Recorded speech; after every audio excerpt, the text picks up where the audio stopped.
and it was really good. That's fantastic. Yeah. Doesn't it make you feel better? Like, don't you stand a little taller because you're like, I'm in charge of my finances, right? Which is just amazing. So perfect. Let's see here. I gotta find where that is. Oh, here we are. Okay, let Michelle in so she can visit too.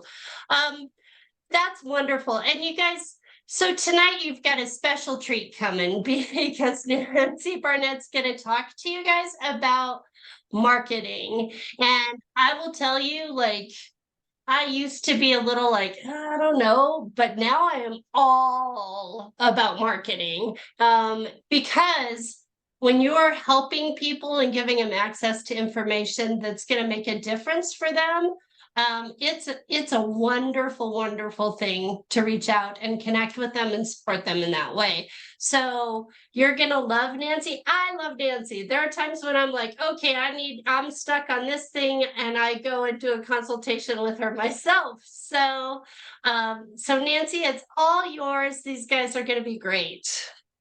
All right, ladies. So, we're going to talk about something that all of you put at the top of the list of things you love to do. It goes along with accounting, marketing. Okay. So marketing does drive sales. That makes the numbers in accounting look better than they might without it, kind of thing.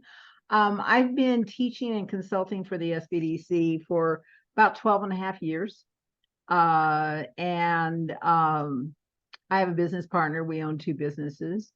But I want to hear from you guys, who is doing like home, and then who is doing like, or wants to start a center or has a center. So who has a center or wants to start a center? Raise your hand. Okay. Okay. So that's the majority of you guys, it looks like. Is that right, Dawn? Yes. Okay.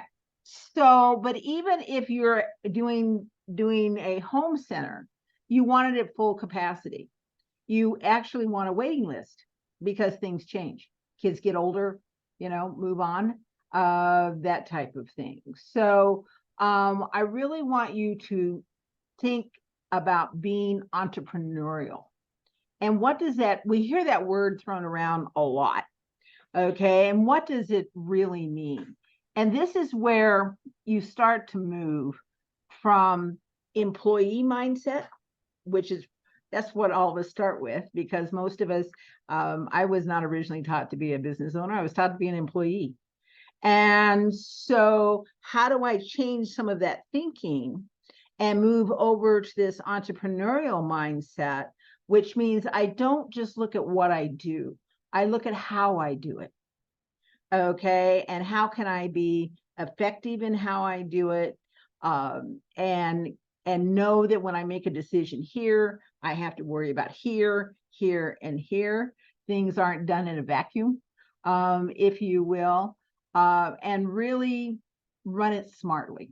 Okay, so let's talk about entrepreneurs. So this is my favorite definition of being of entrepreneurship. Entrepreneurship is the recognition and pursuit of the opportunity without regard to the resources you currently control, with the confidence that you can succeed, with the flexibility to change course as necessary, and with the will to rebound from setbacks. It takes all of those things.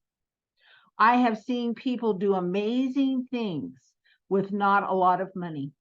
I've seen other people do amazingly stupid things with a lot of money, okay, because they thought the money would never end. And so or run out.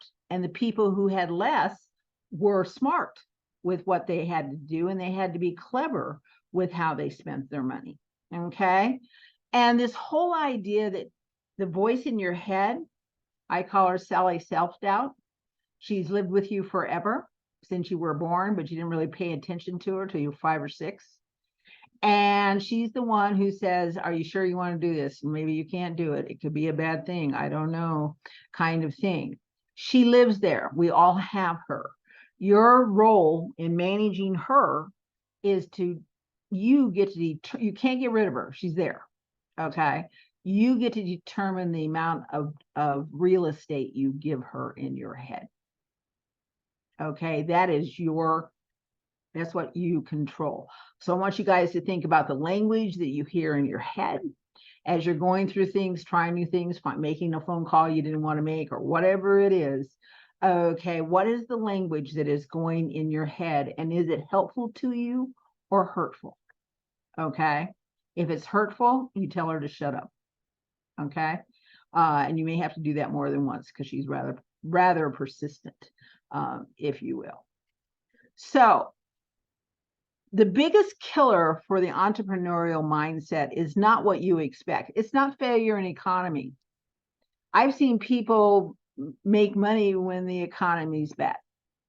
We went through the pandemic. I worked with businesses that are stronger today than they were before the pandemic. Okay.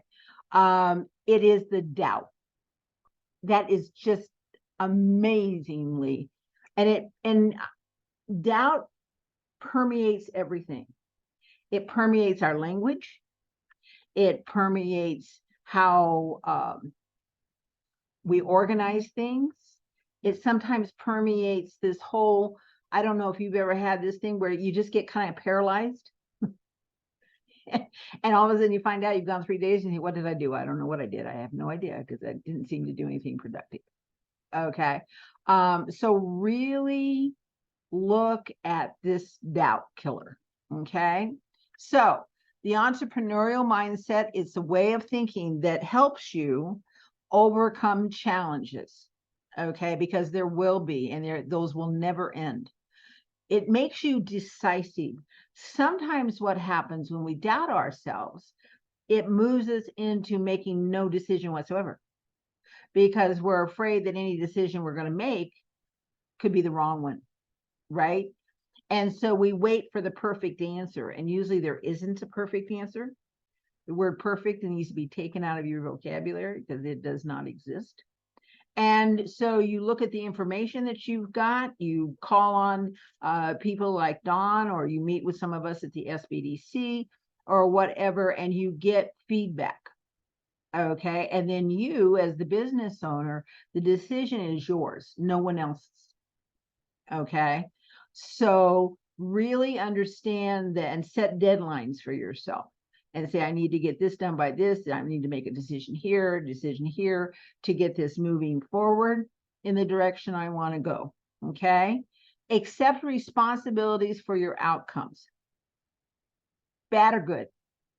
Okay. Positive or negative. You are going to make mistakes. It's a given. You're going to make errors in judgment. It's a given. Okay. The whole key to this is being able not to say, I'll never make a mistake. The key is to learn how to be this business owner that you see the mistake early so you can mitigate the damage, okay, before it becomes something much bigger. It is a constant need to improve your skills and learn from your mistakes. Unfortunately, sometimes that's the only way we learn some things. It just is. And take continuous action on your ideas. In other words, keep moving forward. Okay? There's only one direction here, forward.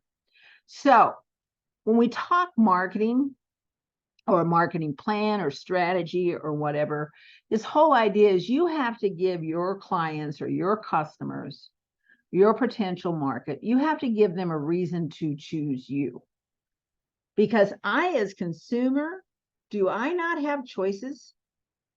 So what is going to make me choose you and the services you provide in your childcare arena over somebody down the street, somebody else that's charging $10 or less per whatever, however you charge? Okay, what is going to make me the one that gets picked? Okay, and that's marketing. Okay. So, because a lot of people think about marketing and say, well, I'm going to be on social media, I'm going to do all of that. That's great. But unless you get somebody to come in and actually sign on the dotted line, it doesn't bring you any revenue. Okay. So it's really about being chosen.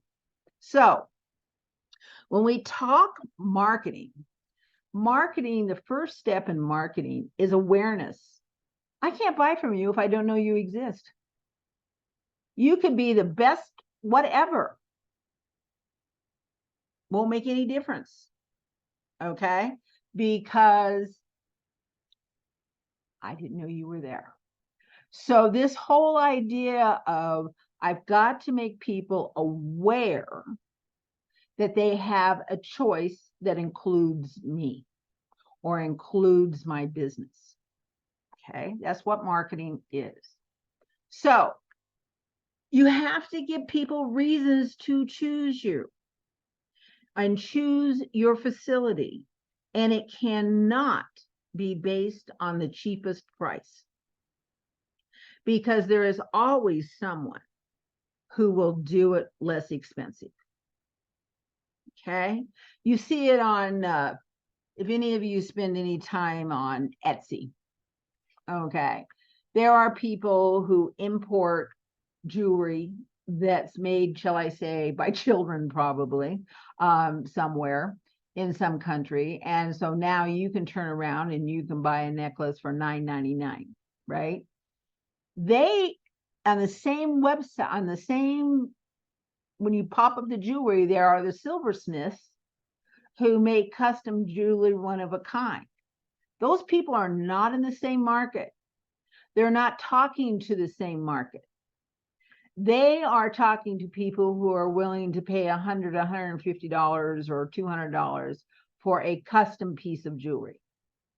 All right. So how they market and who they market to is totally different. But whatever your competition is, and part of your job is going to be researching your competition. What are they saying? Okay. We call that a competitive analysis, where basically you have your facility and then you have your competitors that are in the area, whatever, and you pick 5 things you're going to judge on, and you figure out where you all stand.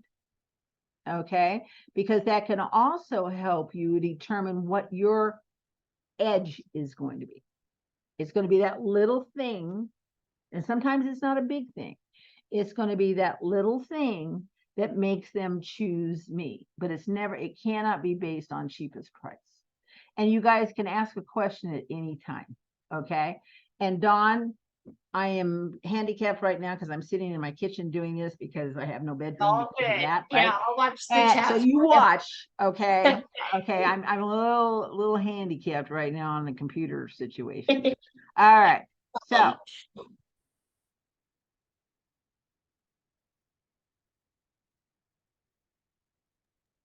do you have any examples of what are some good comparison categories? What the best thing to do with that, Carla, is to go online and just type in marketing competitive analysis. And what will come up, especially even if you're in like Google Pictures or whatever, they will come, there's all kinds of graphs that come up. Okay.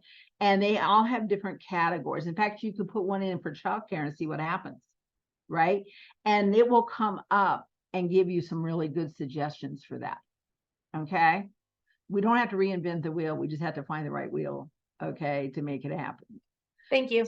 You're welcome. So there's 3 parts to marketing. So like when you do business plan, I teach the business planning piece.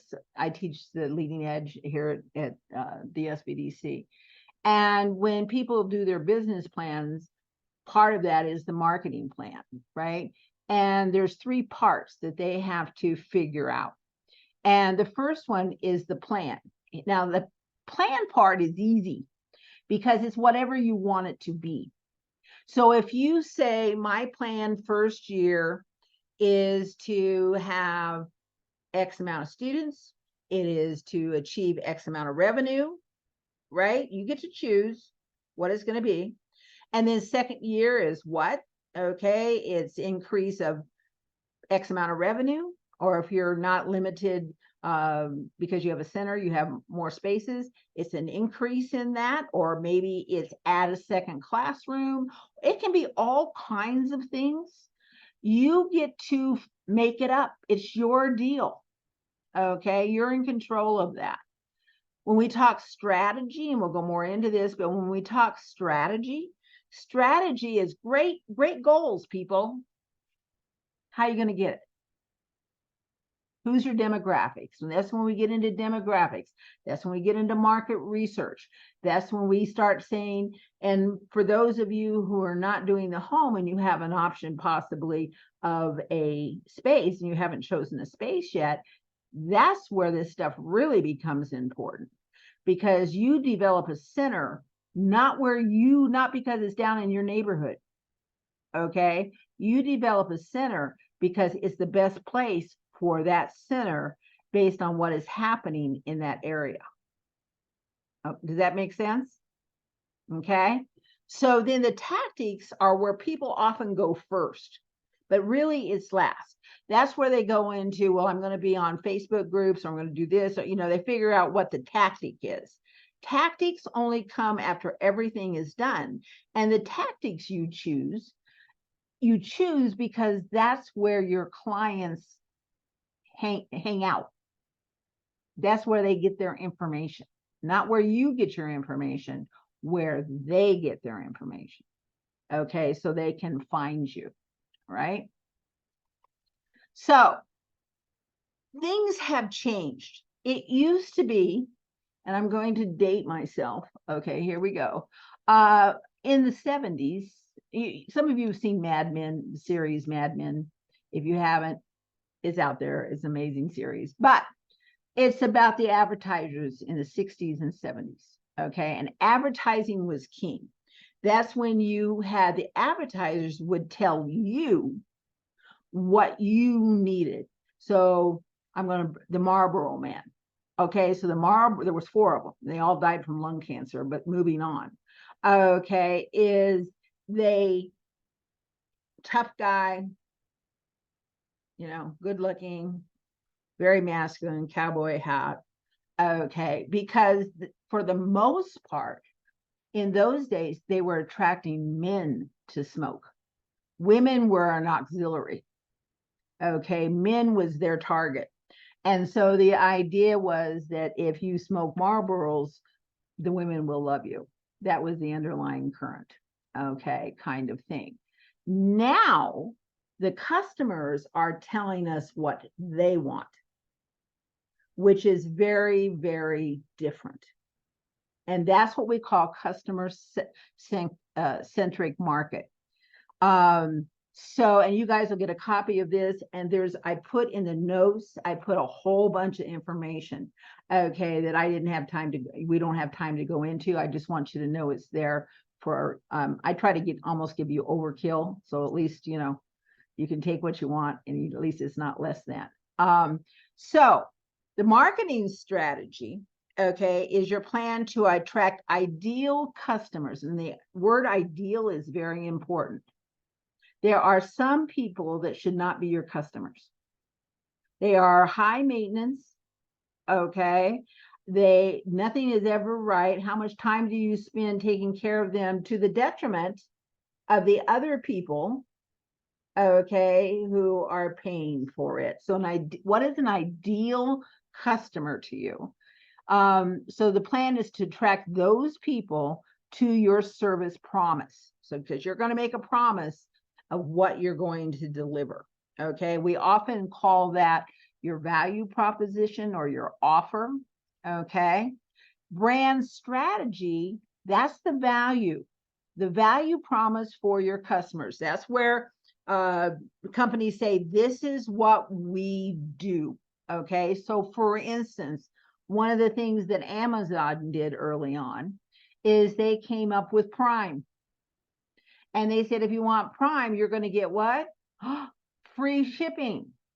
Okay. And now we have the expectation. Okay. I get things I order and it's delivered in the afternoon. I couldn't go over to Best Buy faster. Okay. To get it. All right. So they really say, and then they say part of their deal is they say we have a really good what? Return policy, right? So they're making it safe for people to buy online. Same thing happened. Oh my goodness, what was the name of, it was the shoe company early on, and they were the first shoe company that you bought online. And I'm thinking, why do people buy shoes online? I mean, my gosh, doesn't everybody have to try on shoes? I don't know. How does that work? Well, they made the process so easy. People would buy 8 pairs of shoes. They'd all be delivered. They'd try them on and return 6. So again, what are you going to give your people? Okay, and we're going to talk more about that. And then you have the digital strategy. Okay, how are you going to communicate that promise online? Why will I believe you? Okay, what goes into this? I want you to think about, I'll go back to Amazon. Amazon was the first one who basically set up this whole idea of customer reviews. And everybody said they were crazy. They were absolutely looking for trouble. Okay. So I want you to think about how some of you may buy on Amazon. I don't know about you, but I look at something and it looks pretty good, but I look at how many stars they have, because I can go over here and I can check 4+ stars, right? And I can pick my price range, right? And then first thing I look for is I go right down, and I don't know these people. I've never met these people. I've never met Billy Bob. Okay. But what Billy Bob is saying, I what? Believe. Think of how strong that is. Okay. So how are you going to communicate your value? And that's going to go into testimonials that we'll talk about in a minute. That's going to go back into that. Why would I choose you? And then your strategic service design, that's how you're going to deliver it. And that's going to go into your process. So even if you look at your onboarding process, right? So someone comes over to possibly put their child in your facility, right? So what is the tour? What cool stuff did they take home with them? You got to give them something to take home, right? Because they're not going to remember everything. In fact, they're going to remember very little usually, right? But what is the first thing they see? What is the last thing they see? All of that is part of the sales process. And it can be very important because in reality, we like to think we're a little different, but as consumers and as human beings, we tend to buy with our heart. So we really get into the emotional thing when we think about buying or choosing, if you will. So I want you to look at this, okay, and think about this. So a marketing plan comes before a marketing strategy. So we talked about, here's my goals. Now I got this information. I know my audience or my surrounding territory or demographics. Now, based on what I now know about them, and we'll talk about how you find them, okay, and find those demographics. But now I'm going to have a better idea, okay, of how I'm going to talk to them, how they want to receive their information. Because everybody has preferences, okay? So you're going to identify who your customers and potential customers are. That's the target market. Again, it's not everybody. It's a very specific target market, okay? And you have to come up with what you call your unique selling point. In other words, that's the why do I choose you kind of thing. What's going to make me choose you over somebody else? And understand here at the center, we have marketing people. This is what they do for a living. Okay. So you have some ideas and say, this is where I am. And you can come to them and say, this is what I found out about my area or whatever. And they can help you frame this. So you don't have to do this by yourself. Okay. So, the image or brand you want your business to display. So what comes first? Okay, what do they see first? What's at the top? Even if you do a website, how are things organized? What do people see first? Okay, because that's going to be the initial impression. If they walk into your center, how are they greeted? Is everybody greeted the same? Because we've got a receptionist that knows what the plan is. Okay, so everything runs smoothly. Okay, so and once you have worked out those those three factors, you get to choose how you're going to do it, because now here's the deal, and then how am I going to piece this out? Also, every time you make a marketing decision, it usually costs you money. And so you guys were just talking about financials, right? So what are my decisions going to cost me? And how do I figure return on investment? Okay, is it worth it? Is it making a difference? Is it taking me to my goals? So there's a couple of books out there if you guys want to read. There's a book. Well, there's actually two, but one is done by Strategizer, and it's called The Value Proposition. One of the things, it's a workbook basically, but what it does is it gives you the language so you can walk through this stuff. Okay, you can piece through this. It's at the library. You can buy it online. But it gives you that verbiage to kind of like walk through, fill in the blanks, right? Until you get the right message that you want to do. So you have to put yourself in your customer's shoes. Okay. So what do they hear? What do they hear about? They're going to put their new, I don't know, year-old baby, first baby, right? First baby and maybe only baby. We don't have as many kids as we used to. So maybe their only child, right? And they're going to entrust them to quote unquote a stranger. And then they're supposed to go off to work and be productive and stay focused on their job until the end of the day, right? So what have they heard? What have they heard about childcare? What have their friends said about their experiences?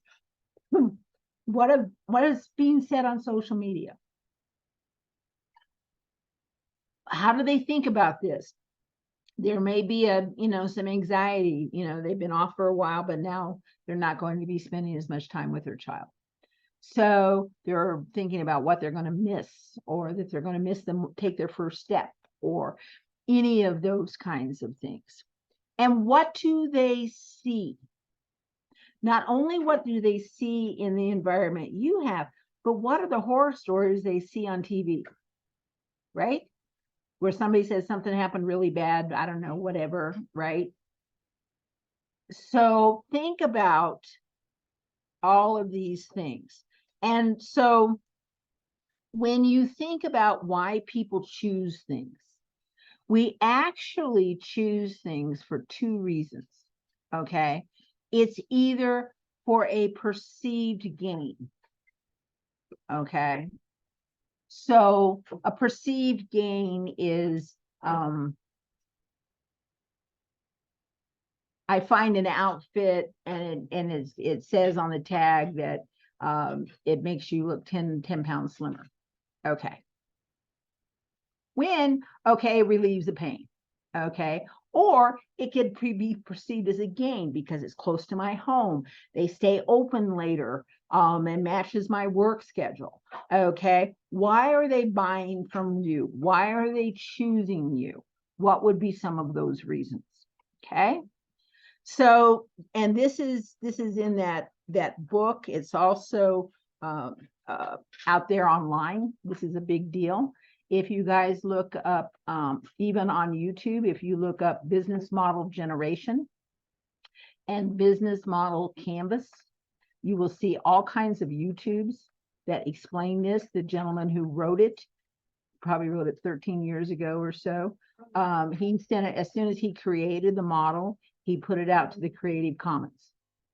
And there have been several canvases. This is how we teach it in Leading Edge, but there's several canvases made.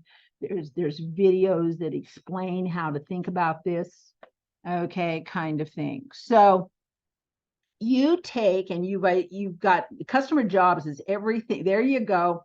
Customer jobs are everything that the person wants done. So they want their child, let's just make them up, let's pretend. So they want their child to be in a safe environment. Okay. They want it in their case, they want it close to work. Okay, because if anything happens, they can get there quickly, right? What are the things the hours fit their hours? The hours need to fit this time, right? Whatever it is. All right. So that's what they need to get done.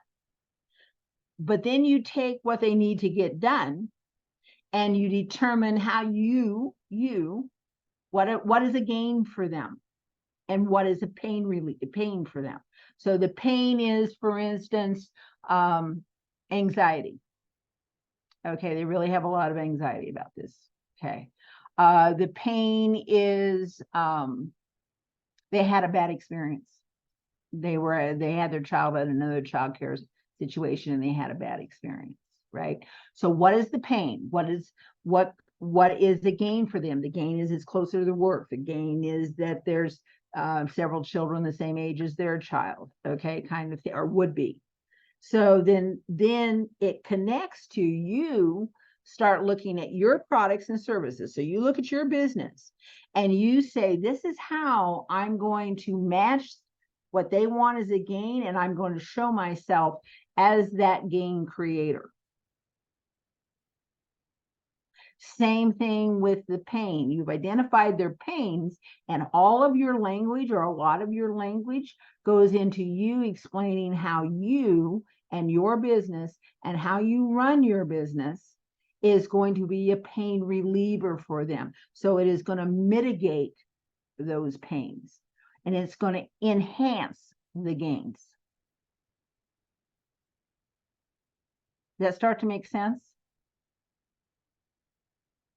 I guess I want you guys to really think about why we buy things. So I'm going to use the story I've always used. Okay. So I was very fortunate growing up. My parents bought one house and stayed in it. Okay. And we all grew up in the same house. I was raised in Southern California in Orange County, 15 minutes from the beach. Okay. Great place to grow up. And I went to school with the same kids from kindergarten to high school, through high school. And so we all knew each other. Okay. And then my husband was transferred here about 25 years ago. And I always went back for family, but we've been here that long.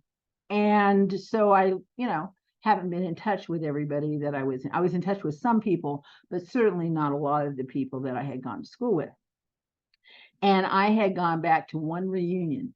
And that was it. That was when we lived in California. And so a friend of mine that I'd known since kindergarten, she was on my Facebook, and we chatted all the time anyway. And she said, Nancy, the reunion's coming up, high school reunion's coming up. It's going to be fun. It's going to be in Newport Beach. Okay. Why don't you fly out, right? And we'll have a girls' weekend. I'll get Janet together and Kathy, and we'll just have a great time. You can visit your mom and your brothers, and we'll just hang out. And my first response to her is, no way. I'm sorry. I'm busy. I don't have time. I really don't know those people anymore. I'm really not that interested. I mean, I'm in contact with people that I've known, that I stay in contact with. And so she kept at it. She's very persistent. And finally I gave up, and I said, okay, this was February, and it wasn't until August Okay. So finally I said, okay, fine. So I bought my tickets for the reunion. I arranged for my plane tickets. So now I'm committed. In the back of my head, what I'm not saying to her is I'm saying, wow, February to August, I have all of that time to lose 25 pounds. Okay. Because I'm thinking everybody's certainly as skinny as we all were when we were kids, right? Somehow. I don't know why. But anyway, that was in my head. And then all of a sudden, it is now August, 1st of August. And the reunion is at the end of August. It's going to do the homecoming game and all of that. And guess what? I have not lost. I still have that 25 pounds. Now I am in emergency mode. Okay. And so I go over to the shopping center. And we're going to do some kind of barbecue on the Friday night before we go to the homecoming game or whatever. And so that means I'm going to have to wear a pair of jeans. I hate jeans with a passion. Okay. And now I'm at the jean rack and I'm looking at the tags. And I'm going to surmise this for you, but there was basically a tag on there that said, because they made this material for this pair of jeans, out of something, I don't know, they found when they landed on the moon. Okay, whatever. It makes you put them on and you look 15 pounds lighter. I'm in. I don't care how much they cost. I don't care if I have to get a second on the house. It makes no difference. Okay. And I buy those jeans. And then I come home and I bought my whole weekend wardrobe for this whole thing. And I was married for a very long time. Okay. And my husband knows the drill. And so I'm showing him all my wardrobe and I'm trying them. Say, I got this for Saturday night. I got this for, blah, blah, blah. And I have the jeans on. And he says, hey, honey, have you lost weight? Score. Okay. I'm in, right? I go to the reunion. Everybody has the same 25 plus pounds. Okay. We all had a wonderful time. I'm now connected on Facebook with 200 people. Okay. And it's been great. And I was not buying jeans. I was buying confidence. And I was willing to pay what I needed to pay to get it. I want you guys to think about that. And think about how it's those emotions or those feelings that we, for safety for their child, right? Any of those kinds of things. Because those are the things that worry them at night. Those are the things that keep them up as a parent. Okay. So remember these guys, this is Allstate. Okay. Allstate had the biggest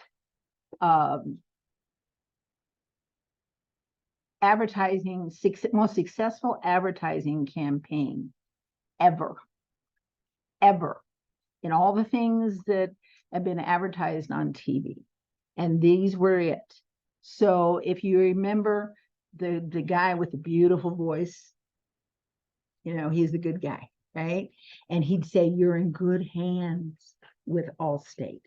So he was selling safety, security, peace of mind, right? Those things have value, right?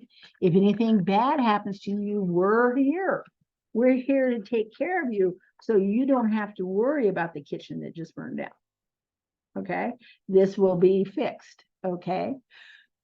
But then his buddy, okay, as part of that campaign, and you still see him, is Mr. Mayhem.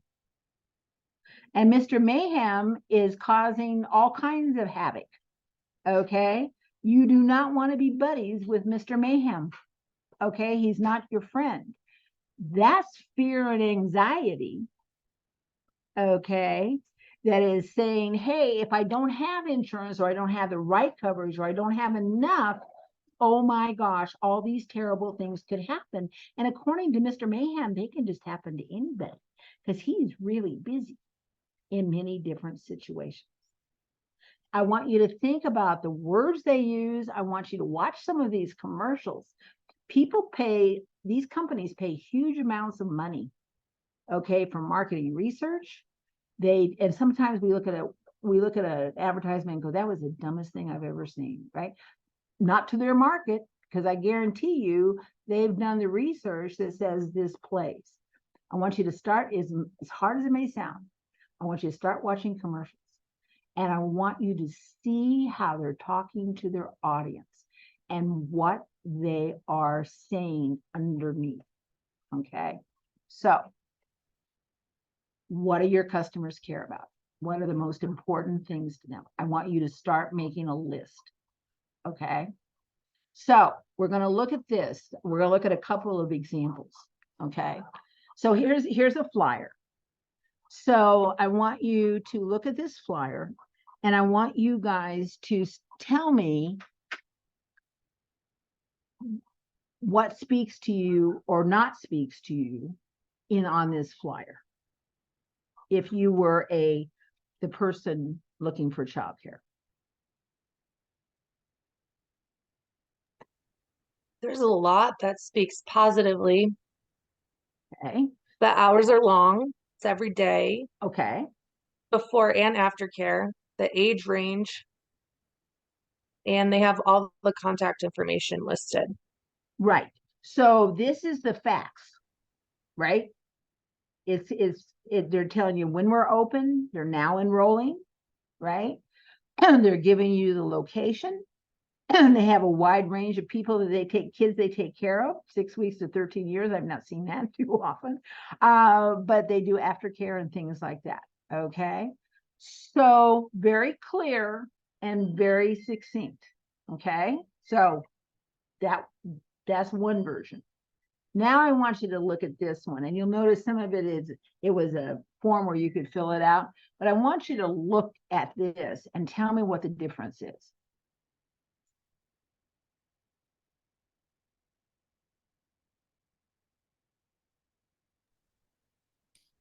I like that one more. Why? I want her to go there. And why? Because there's like heart and more imagery and more sense of what this is. The other one was all kind of just data of like hours, operations, address, fax number. I was like, I don't really care about the fax. I'm going to find that out anyway, like right? Curiosity, heart, power, growing at their own pace. I'm like, oh, I already am like, ooh, that one. This is the type of thing that sells, because this speaks to, curiosity starts here. Who wants to put their child in childcare where there's no stimulation? They can be there all those hours, but there's no stimulation, right? They're not learning anything. One of the reasons we put children in preschool is to make them competitive in the rest of their school age, right? Kind of thing, They use words like we nurture. Think of how powerful the word nurture is in your business, guys. We nurture the curiosity of each child so they grow in knowledge and in confidence of their capabilities. Is there any mother in the world that doesn't want that for her kid?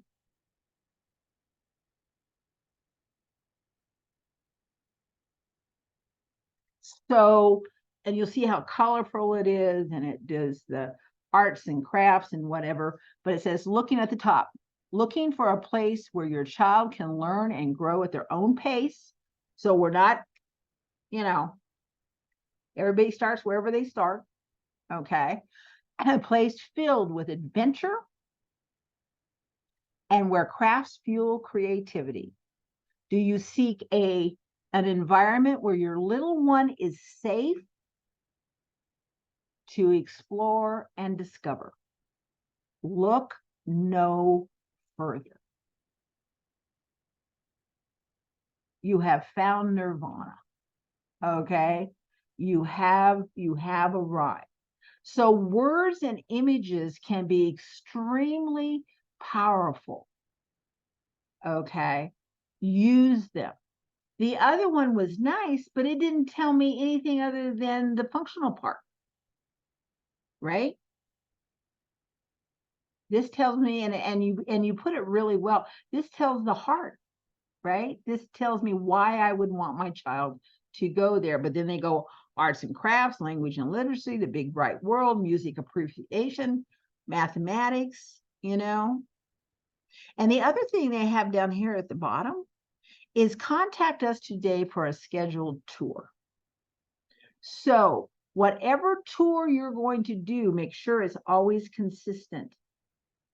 Okay, so what's the routine? So whoever's, if you have help and they're taking the person on the tour, what are they showing them? What's the, you know, what's the process? What materials do they leave with? So they can contact you, so they can remember what they saw. Okay, those are all going to be really, really important, because those are the kinds of things that are going to set you apart. Okay. Becky says she would add pictures of multicultural children to make it look more inviting and inclusive as well. Yep. I agree totally. Because again, these are the pictures, right? Anything that you're going to put on your website, okay, needs to have these messages. Okay, and we'll talk a little bit about that. But here's some resources for you, okay, on the market research. So, and Dawn has all of these as well, okay? So the Denver Public Library, the one downtown on 14th Street in Denver, way before COVID, their third floor was dedicated to business, and they have business librarians, okay? Only 3 library systems in the United States have business librarians. The Denver Public Library spends thousands and thousands and thousands of dollars on marketing research that is available to you for free with your library card. And it is the business librarians that can help you with that. Okay. So, and you only have to be a resident of the state, okay, to get a Denver library card. All right. So you all should be good on that one. And so here's a link where you guys can set up an appointment with a business librarian. And I want you to tell them that you're working with the SBDC, the North Metro Denver SBDC. Okay. And normally we make you come in to have a consultation with one of us. Okay. And some of you probably already done that, but a consultation with one of us. Okay. But in this case, just tell them that, they won't care. So then you're going to tell them, I have a child care, I'm starting the child care, or I have one I want to grow, or whatever your situation is, right? If you already have a location or you're doing it from home, give them the address, okay, of where that's going to be. All right. Yes, Nicole. Did you have a question, Nicole? Oh, I just want to make sure. I saw your hand go up and I didn't know. Okay. So, so you're going to give them kind of the deal. They're going to contact you just like we do when we set up consultations. They're going to set up a Zoom appointment. They're going to contact you with a Zoom appointment. Okay. And then you're going to have this appointment. They will have done about an hour's worth of research for you before you start. And they will share that with you. But here's where the real value is they're going to show you how to use all of those databases that cost thousands of dollars. And then you can play with them at home for free with your free library card on your computer. Okay. So you're going to be able to, like, one of the things I always tell people, I suggest to people is you want to find centers that you basically want to grow up to be like. Okay. They do not have to be in Denver, Colorado. They can be anywhere in the United States, because now you can have access in the United States. And you're going to find, you may find them in, I don't know, Portland or Atlanta or I don't know, wherever, right? But you say, wow, this is who I want to be when I grow up. This is it. They're speaking the language. Okay, they've got it nailed, right? Make sure they've been in business for, I don't know, 5 years, 3 to 5, 4, 5, 6 years, 7 years, whatever, right? And then you're going to pull up their address. And then because now you're going to know how to do it, you're going to pull up the demographics around that center. And you're going to do it for 4, 5, 6 of them. And what you're going to find is you're going to find some commonalities. You're going to start finding they're all in these same demographics. Well, so once you know those demographics and you're looking for a location, guess what demographics you look for? Those. Because that's telling you where your people live. Does that make sense? As you are looking at competitors' websites, and again, they don't necessarily have to be in Denver, I want you to start do screenshots of the things you love and just start building yourself a library. Okay. You can also do screenshots of the things you go, oh my gosh, I would never do that in any way, shape, or form. You can do that too. Okay. And you can use those as a guide when you start to build your own website, because you're going to start seeing the same, what you're going to start seeing is you're going to start seeing the same categories. You're going to start looking at what language they use, how do they show their testimonials, right? In a clever way or whatever it is. None of that is copyrighted, guys. Okay.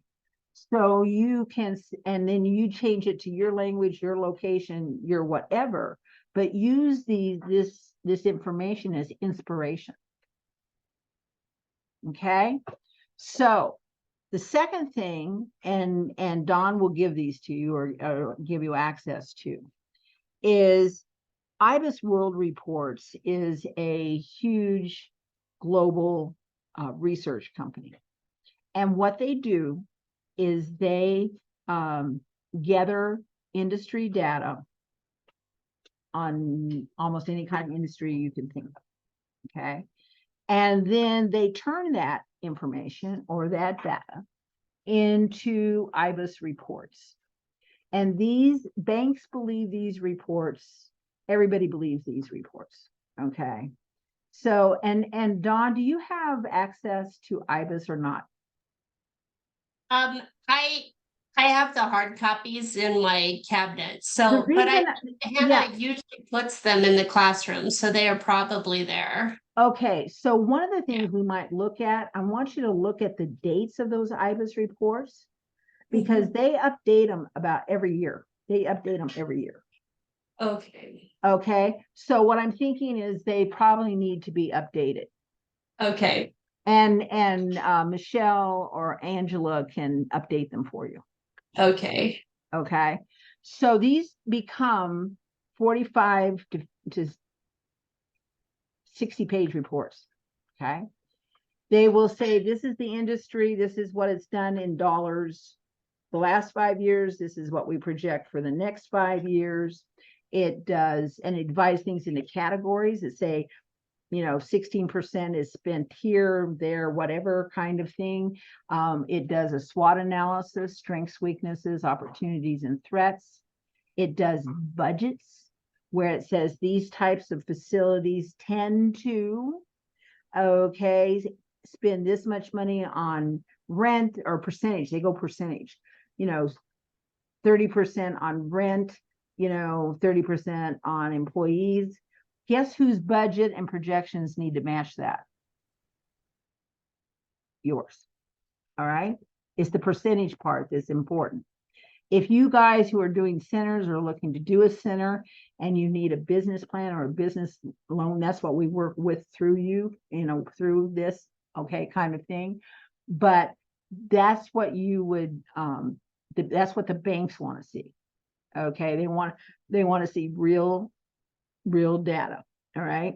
These 3 reports, if you went to IBIS World to order them, because you can online, they will cost you anywhere from $1,500 to $3,000 a piece. You guys get them for free. score. Okay, so take advantage of that. The other thing is the Colorado Resource Book. What that is that's written by the state of Colorado. It is with the help of the SBDC. It has in the front of it, it has a startup guide that says, if I'm starting my business, or maybe some of you are maybe going, you're growing your business. So you're going from maybe home to, whatever. So, things have to change. So it says, these are all the things you have to do to be legitimate. I call it the sleep at night list. Okay. This is the list that you have. So no one comes knocking at your front door that you didn't invite. Okay. So, and then they spend 70 pages. Okay. And they list all of the reasons, they list all of the websites, they list all of the contact information. Okay. That is available to you. So it is a great resource from that standpoint. Okay. Questions?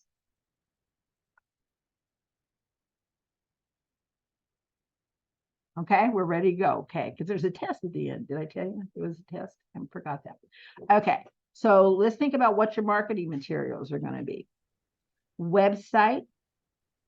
You may do promotions where there's a specific time, or you're running a promotion where people can, if they enroll their child, they get some kind of bonus in cost for a very short period of time, kind of thing, or what is that going to be? Some of you are going to be comfortable with flyers, okay? And then it's going to be key is where are you going to put those flyers? Okay, where do people go? Brochures. If you, especially if you have a daycare center, you probably want brochures. They look nice and slick. And very professional. And there's some good ways to get them and not have to spend a whole lot of money. Okay.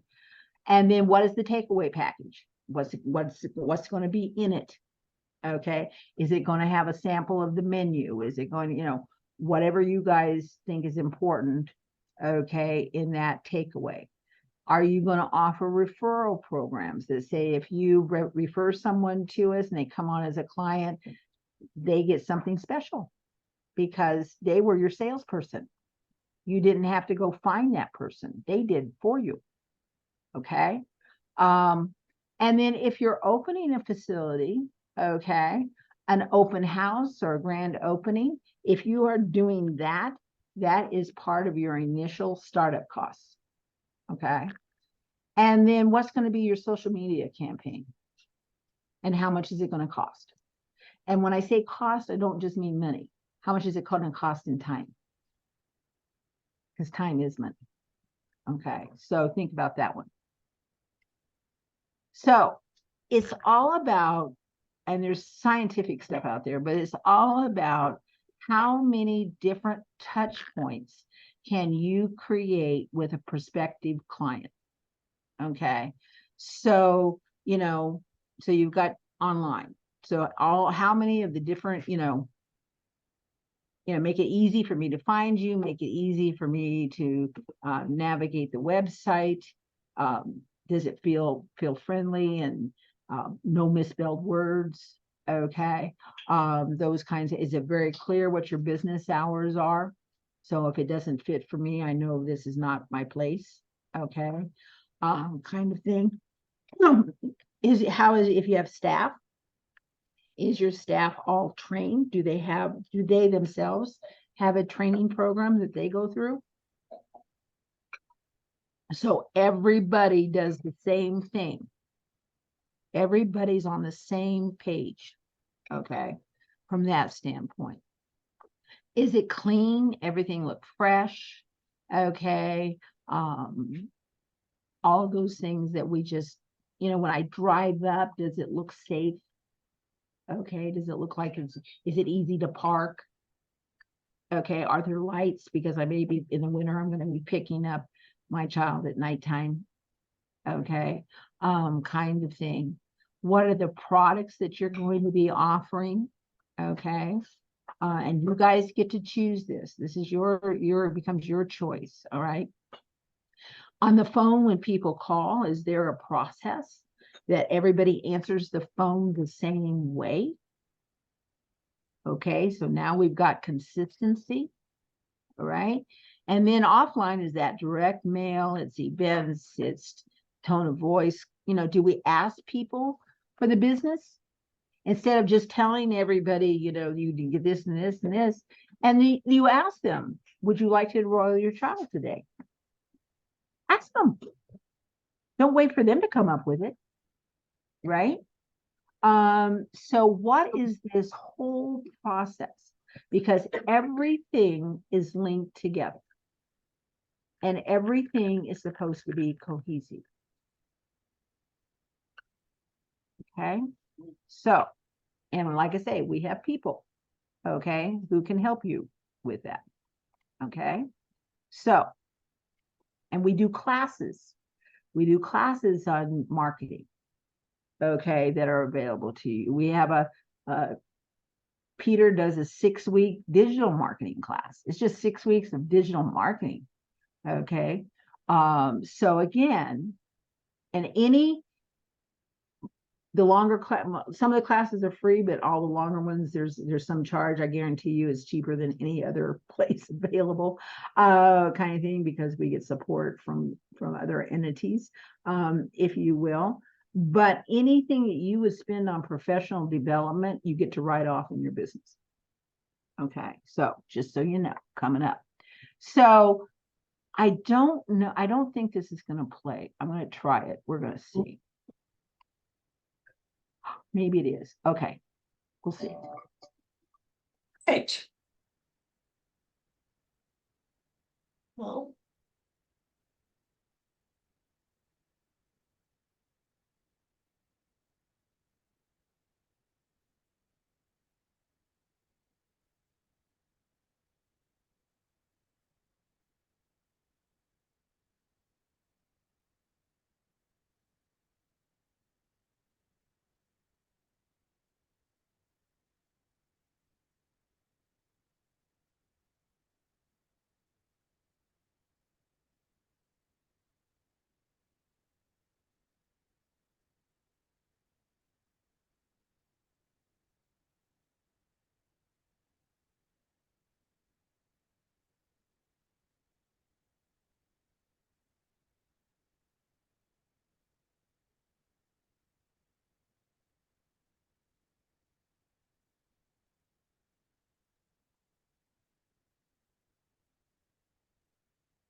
oh, that's too much.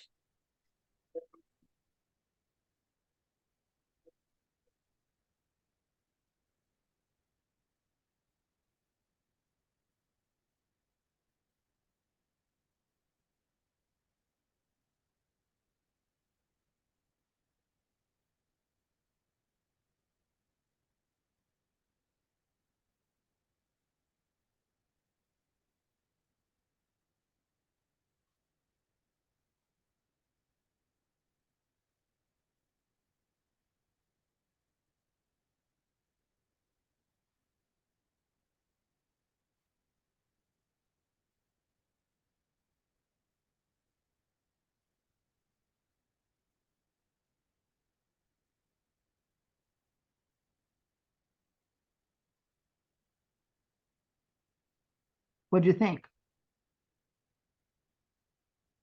You can do videos, guys. Seriously. Whoops, I did it wrong. Oh, I messed that up. Why didn't it go? Oh, there we go.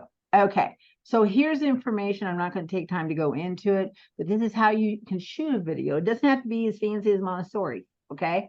But how you can shoot a video, okay, off your smartphone, to be honest with you. You make it 90 seconds or less. That one was a little longer. That was like, I think, probably closer to 2 minutes. Okay. And you can have more than one.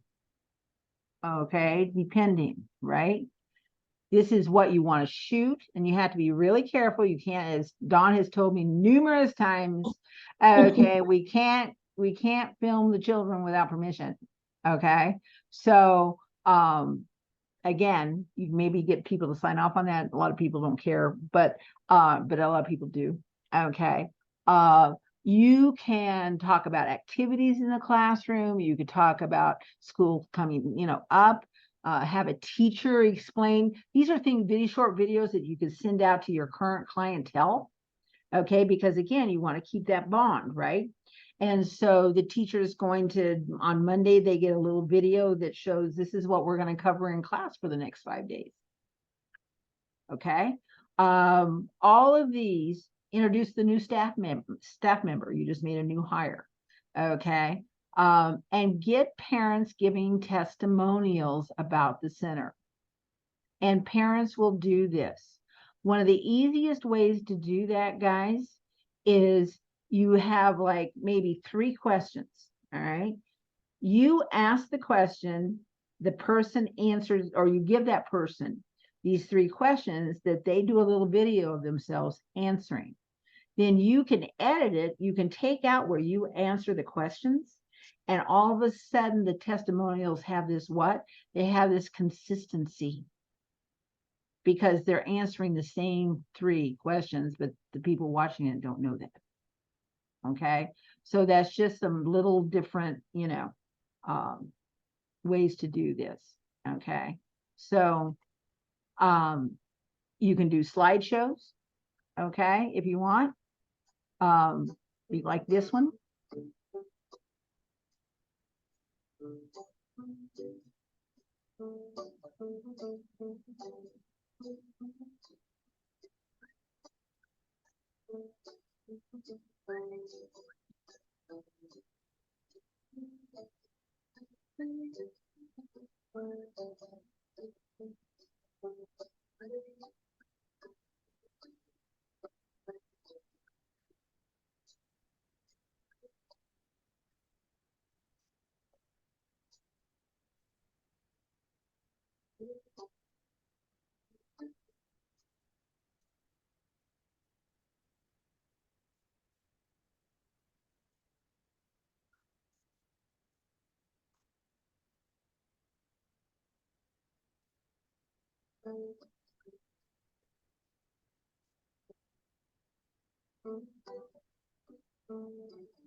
So here's some tips you guys can read later about cameras and how to make all that work. How to edit it's getting easier and easier, okay, to edit videos.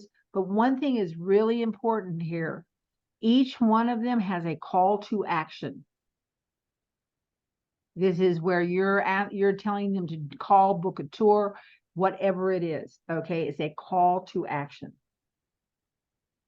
We as consumers need instructions, okay, on how to do that, right? So marketing is not done. You have to nurture the relationship. You have to stay in contact, and you have to engage parents. If you don't, you will lose them. Okay.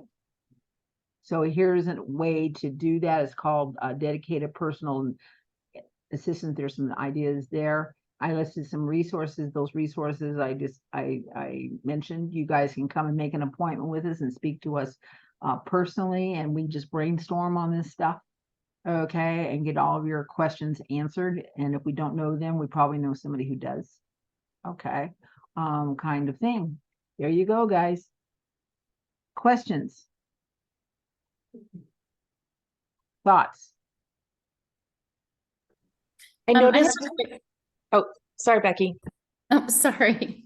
I just had to ask real quick. I missed the part where you said, where do we get the free IBIS reports? You're going to get them from Dawn.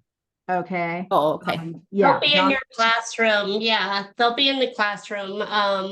If they're not there, just respond to the email. We'll make sure to get them added. I'll check in with Angela and make sure they're updated as well. Yeah, they usually update them every year or so. Yeah. Okay. That's how up to date they are. Okay. And they tell you it's just a wealth of information, right? And it's based on actual data. Okay, from that standpoint. Going back to the flyers, so one of them had the information of like, these are our hours, this is where we're located, this is our phone number, this is the kind of ages that we take. The other one, I like it a lot better. I do. And it actually relates really well to the program that I run.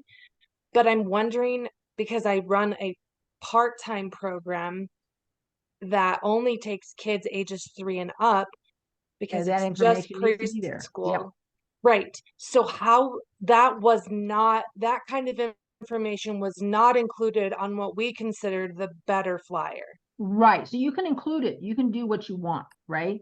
You might find, Carla, that a brochure works better than just a flyer, right? Because you have more like space to deal with, you know, from that standpoint. You guys also need to think about how is it easy for people to get to where we are? Do they have to wander a long ways to get to us, right?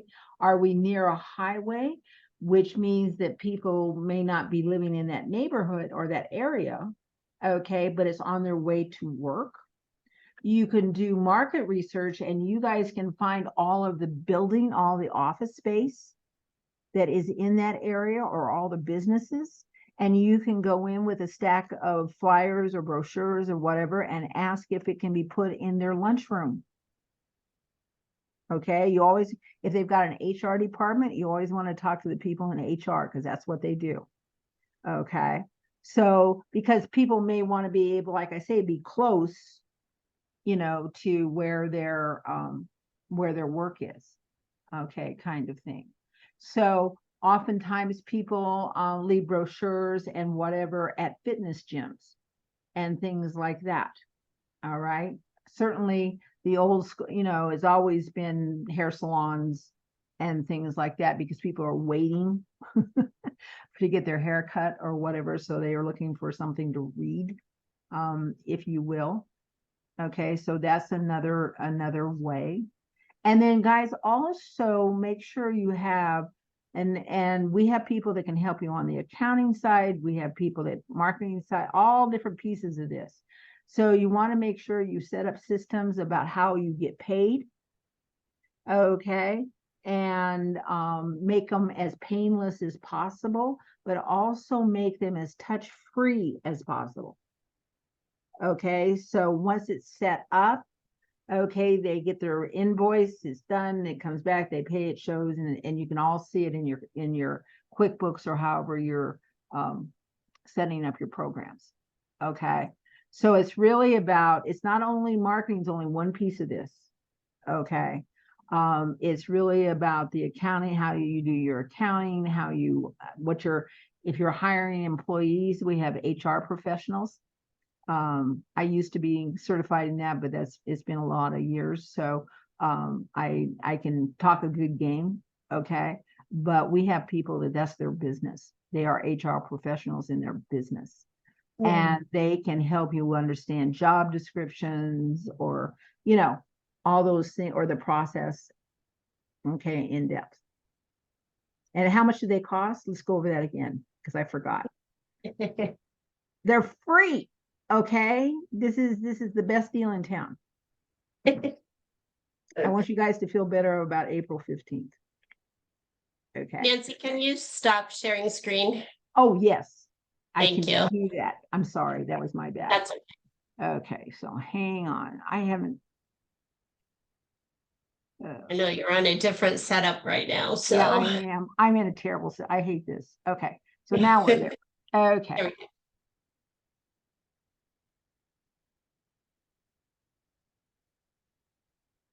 Any other questions, thoughts, concerns?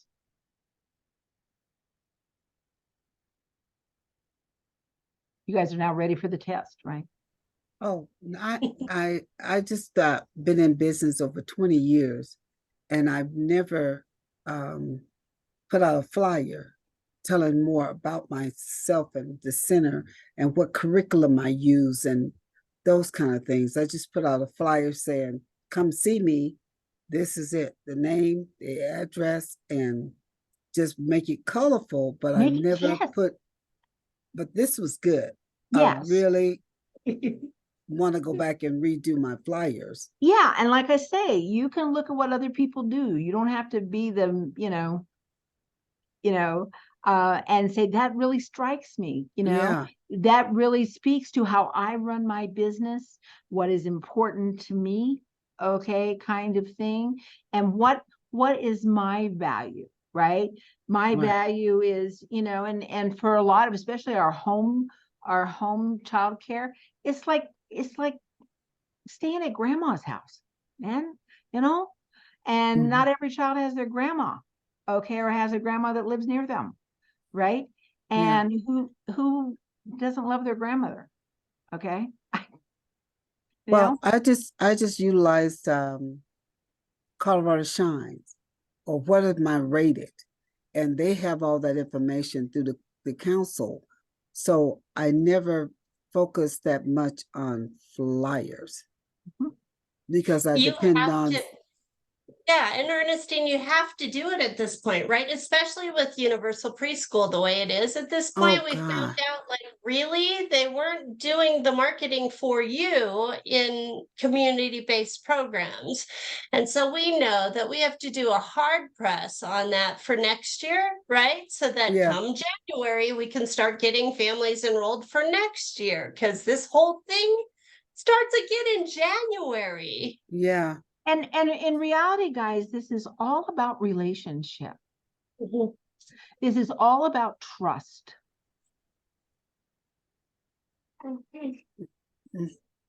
And people need to feel that. They need to see it.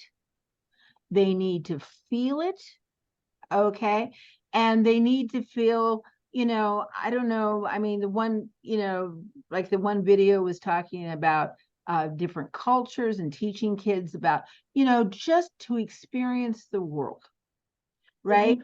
And children, those at that age, these things, I don't have to tell you guys, our children get very influenced by what happens to them at a very young age. And you guys are custodians of that. That's a very heavy responsibility. Thank you guys, actually. Yeah. For doing what Any you do. questions for Nancy? All you right. guys, I'm serious. You can schedule a consultation with her at any point. She can help you think through a lot of business challenges. So keep that in mind and flex that muscle and get used to using that system to support your business. Okay. Thank you so much, Nancy. You are it's good to welcome. see you again. All right. Bye, guys. Bye. So here's the deal. All of that stuff about marketing to get families, guess who else you have to market for? Any guesses? In today's economy, if you wear that same marketing hat and think about luring in new staff in the same way, use those same principles and apply them. Show fun videos of the food truck that you brought in to support, like to do lunch for your staff or that whatever, right? Do those things and post them on your We're Hiring page or whatever you've got going on. And you're going to see people pay attention to that. It helps you with that culture that we've talked about before, defining that culture, creating that culture.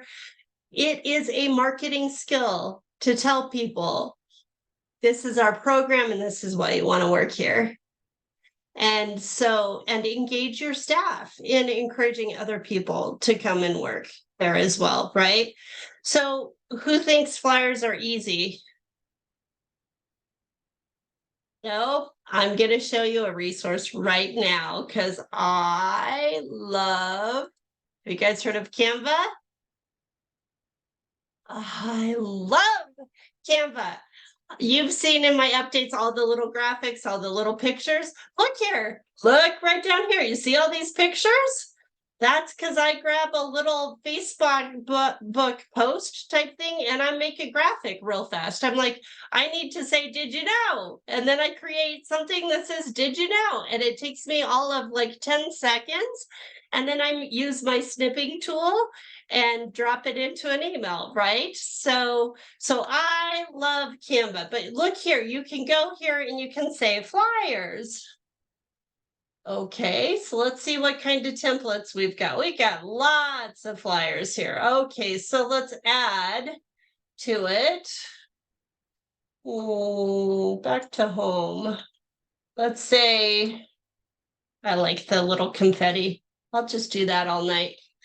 Come back to the homepage for the confetti. Oh, flyers, child. Of course, everyone spells this differently. Nope, it doesn't like. Oh, there we go. Oh, wait, come back. All right, here's one.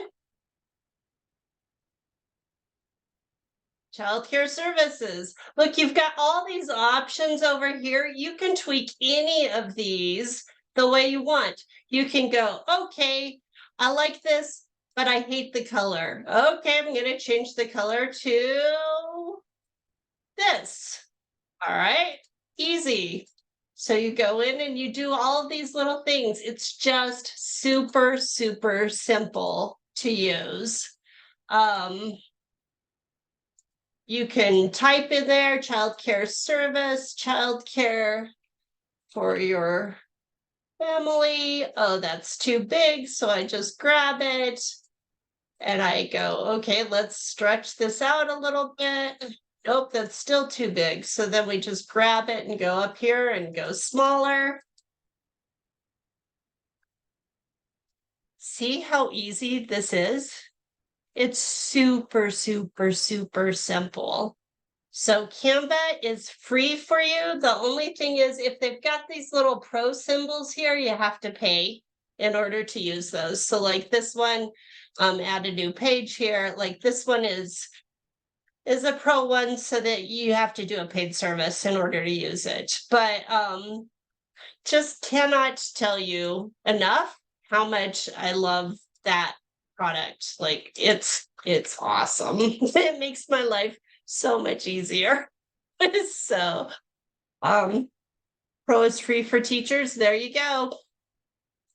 Yep. So how do you prove your credentials for teacher? How do you prove? Michelle, you have an answer for that? Sorry, yes, I do. Can you hear me? Okay. So you can show, I just have like a school ID. Mm-hmm. Oh, now I can't hear you. Something happened.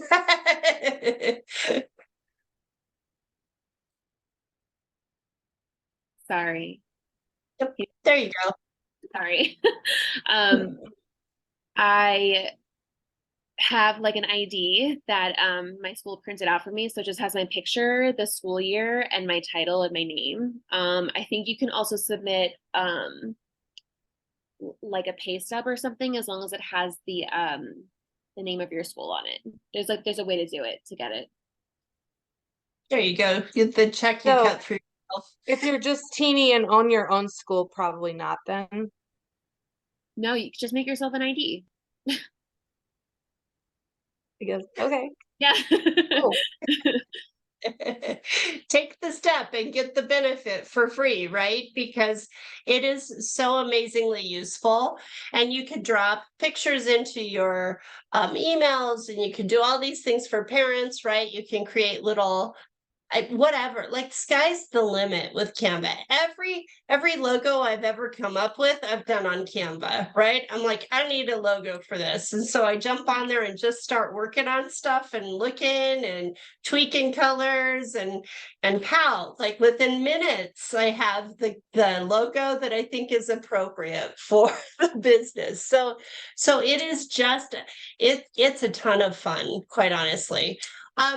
While Nancy was talking, there was something else that came to mind for me. There's something else that tells parents whether or not they want their families to go there. And that's your staff outside on the playground. if they're all huddled up and not paying attention to children, they're not going to want to go there, right? Yeah, on their phone. Exactly, Becky, right? They need to understand when their break time is versus they need to be zoning on using the zone principles on the playground, right? So that they're each responsible for a specific zone, and they're interacting with those children. They're still on duty, they're not on break. And I will tell you, when I was a licensing specialist, I remember there was one program where I could see that playground, and I just sat there and watched and waited, right? Because I was like, oh, no, you did not, you know, and they didn't even know I was around yet. But when you have an open playground like that, that's pretty easy to see into, your families are watching too. And even if they don't say something to you, it's this mark in their brain, right? Against you. One mark, another mark, another mark, and then you've got problems with families. Make sense? What else came to mind for you? So Ernestine, you can do flyers now. Super simple, right? Yes, I am. Awesome. You know that's your homework for tonight, for next week. I touched on it briefly about finances. Anyone run into any issues or questions, or how'd that go when you were looking at your finances, your budgets from last week? I got a kick out of, okay, am I on? Making my categories, because I didn't have the right titles on some of the expenses. So we had to redo the categories to reflect what I was spending money on and where it's supposed to go. So she came out to to my office and sat down with me and went through some procedures for me. Perfect. So it's really easy to make too many categories, right? Because you start getting used to using categories, and then you're like, oh, and you don't want your budget so long, right? It's got to have all of those. So do that with discernment, right? Yeah. Okay. Good. Who else?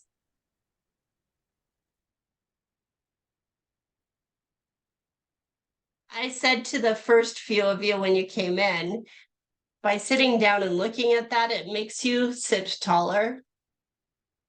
It helps you to be more confident in your business. And your time is money. It absolutely is. And so if you can use systems to take care of some of these things, right? Rely on QuickBooks, not have to build things out completely on your own. QuickBooks, though, can be hard. Like it just can be, right? Like you've got to learn it and get it all working right. But if you can use systems effectively, it alleviates pressure on your time and frees you up to be able to support your program. And so you need to pay attention to the things, to bookkeeping and to marketing and all these different parts and pieces. And you gotta wonder, like, okay, if you want to do marketing virtually on all of these different platforms, that's great.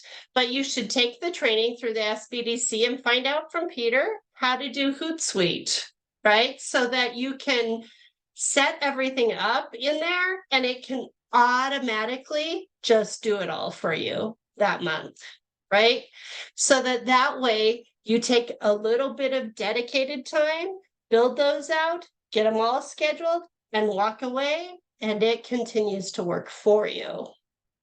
So look for systems. I am a systems freak. Like look for systems that make your work always more efficient and more effective so that you have more time to do what you need to do for your business, to do the stuff that you love doing, right? So Okay, so I'm going to send you guys to your breakout rooms for 15 minutes so that you can talk about marketing. And I want you to really think about, like, okay, so what are you going to do different? And what do you need to do? And if you're in UPK, is there a different way that you're going to market for next year? Like all of those sorts of things, okay? So have those conversations and I will pull you back in 15 minutes. If you need me, grab me. I don't know if this makes a difference, but I think Nicole and I are the only two in home. So if we wanted to all chat together, not that I don't want to talk to you, Nicole, but like if we all wanted to chat together. You can do that if you want. If you want to just go to the center, do you want, I mean, you can stay right here if that's what you're going to do. I don't mind. But I'm trying to give you a chance to talk and build stuff without me being in the middle of it, is what I'm trying to do. So if you'll go to the center room, then you can do that. And if you need me, just grab me. Okay. Okay. How do I go into the center room? Here, I'll send you there. Okay. There you go.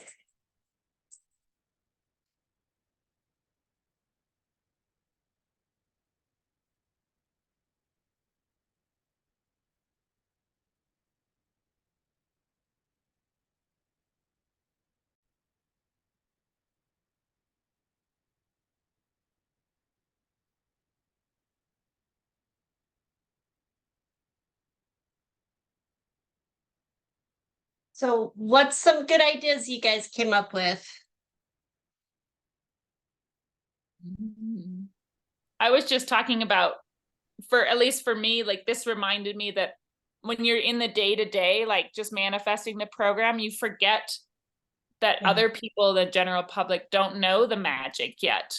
So like the difference in those two posters she showed of like, yeah, you can have all the information and you're creating that poster. I'm like, all the information's here. But like for someone who's just passing that poster in the grocery store, they're not going to know all the richness and the wonder behind that. And so just a reminder of like, oh yeah, like don't take that for granted and tell your story and like really, yeah, just a good reminder for me. Absolutely. You know, we kind of had the same thing at ECEA in the last week, right? Where I put out a survey for people to fill out if they were interested in different benefits and different services and all this sort of stuff. And all these members were like, oh, that one, that one, that one. And I was like, I send everybody with their sales receipt, I send a Membership Matters flyer that tells them how to access all their benefit, right? But obviously they see sales receipt and just don't go any further than that. And it's like, got to turn this around, got to make sure people are aware of the things that are on top of that, right? What else is available? Same sort of thing. And you always have to think creatively, like, how do you get it in front of people? What do you do? And never be afraid to ask your parents to share your flyers with their friends, right? Because and your staff and everything else. Let's see what you guys are talking about here. Oh, yeah, stay in touch with each other. It is a tough industry right now. I'm getting some heartbreak kind of calls. Had a nonprofit call, a board member from a nonprofit who said, okay, we've got no director now. And as I dig into finances, we've got enough for payroll next week, but not rent. What do we do? You know, I get another call. CCAP shorted me $65,000 for infant care and it's past the 60 days and they're like, can't help you. Sorry. What do I do? You know, like all of these heartbreak kinds of stories where it's like, wait a minute, like CCAP, we're not done on that one. You know, and we had ideas for the other that are helpful and hopefully help them to sustain. But how are you guys? You looked at your budgets last week. How are you doing? Are you okay? Or is it pretty, you know? I carry the weight of that every single day in the work that I do. And it's it's beyond discouraging to have meetings and have people at the governor's office go, yeah, but because we had that survey, right? 26% of the 111 people said I might have to close over this. And the governor's office said, yeah, but what's that compared to other years?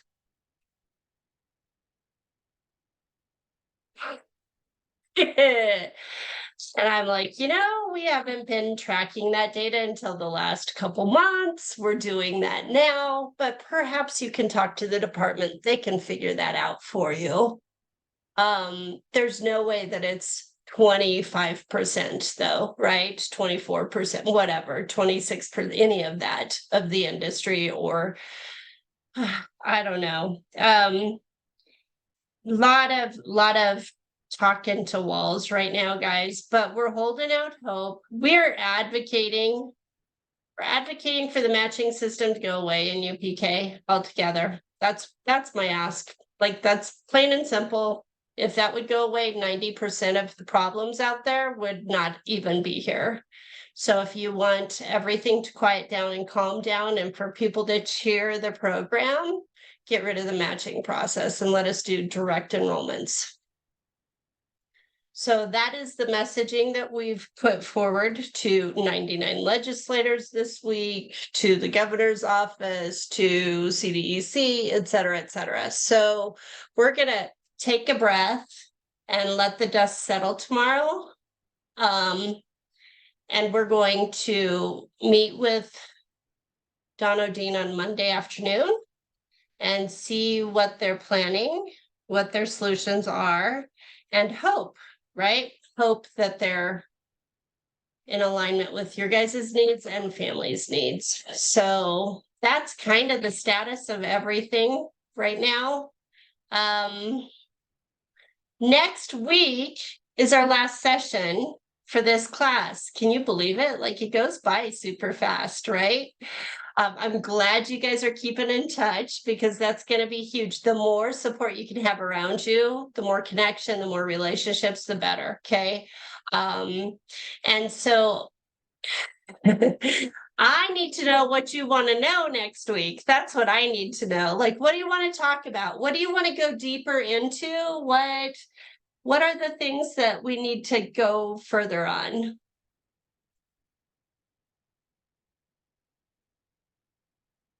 I'm in the process of looking for a building to move my in-home program to. It's very, very difficult to find a building that also has access to an outside space. But after doing some market research, I found that a lot of people said, I won't even consider enrolling my child in a preschool that does not have access to outside space.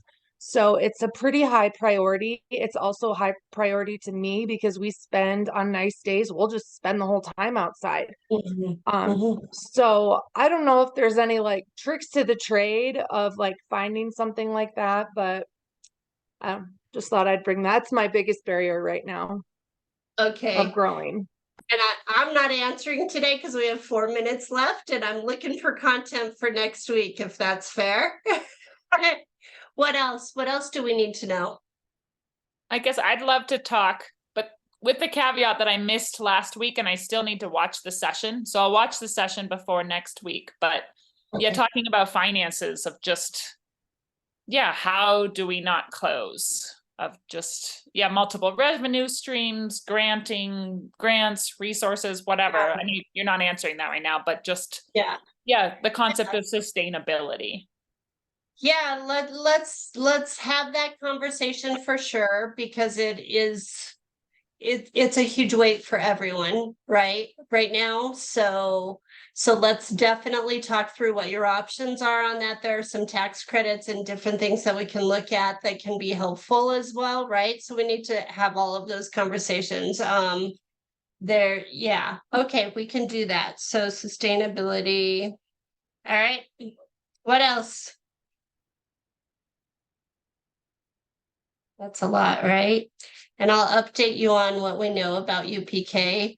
Here's the thing, like I feel all week it's kind of been like being in the steak den, right? I mean, it's been pretty crazy.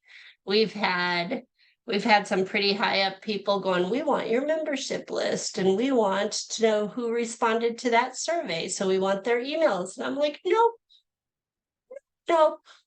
And by the way, you're called to serve them and not really seeing that very well out of your organization. So it's been a lot of pushing and pulling because they don't like the messaging that's going out there. But we're gonna keep pushing hard to make sure that things work out for you guys, right? That you have a support out there to make a difference. And you guys, I cannot emphasize enough how much the SBDC makes a difference for businesses. Go, when you get a minute, go into the library and look on the North Metro SBDC site, go into the library and look at all of the videos that are available to you. And do you guys know when you're watching videos, you can actually speed up the playback time? Speed, it's off to the right. Like look at your settings and stuff. You can make it go like 1.5 or 2 times as fast.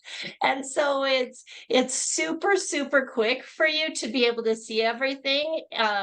Gets you a little bit of your time back, right? I sign up to webinars all the time, and the ones I really want to see, if I can't make it, I just do it in faster playback mode so that I can get the details, but not have to spend and commit as much time to it. So use those tools wisely to maximize your time, right? So, okay, you guys are sweet. I appreciate it. Look, that's what I'm called to do. But I need you to know there are more structures available to you. I mean, councils are very important. Associations are very important.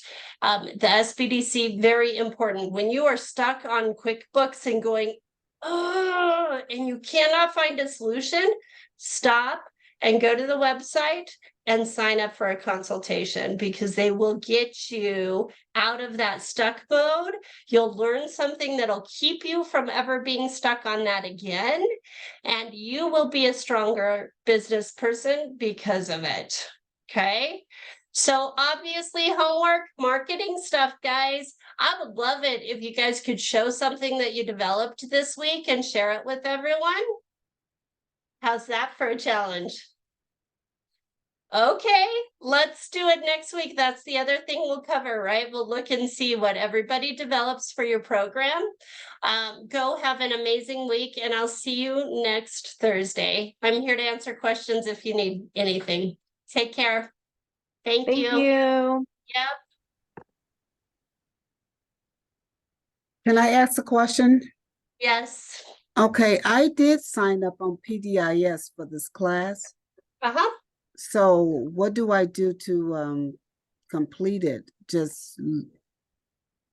So after next week's class, Angela's going to send out instructions exactly for you to give feedback on the class. And that's the final step that you'll do in order to get credit. So she's going to give you the details on that. But I registered for the class through PDIS. Yeah, and so it's like the last step that actually PDIS that works and stuff. So Hannah, before she went on maternity leave, put all that together for you guys. So she's just gonna paste that into an email for you guys. Okay, and also tomorrow I will be in on a Zoom call with UPK, with the Denver Public Schools and DPP, Chris Miller. They all would be on this call giving us an update on what's going on. That's good. Like most of the LCOs are like, it's been a total disaster. We know that. We just have to move forward and get there, right? But I'll be on the call tomorrow to. Yeah, I think that's great. I mean, always present. How many spaces do you have committed to that, Ernestine? 28. And how many are filled? 2. Oh, Yeah, I am like, here, let me stop this. because they match. They talking about you got to match.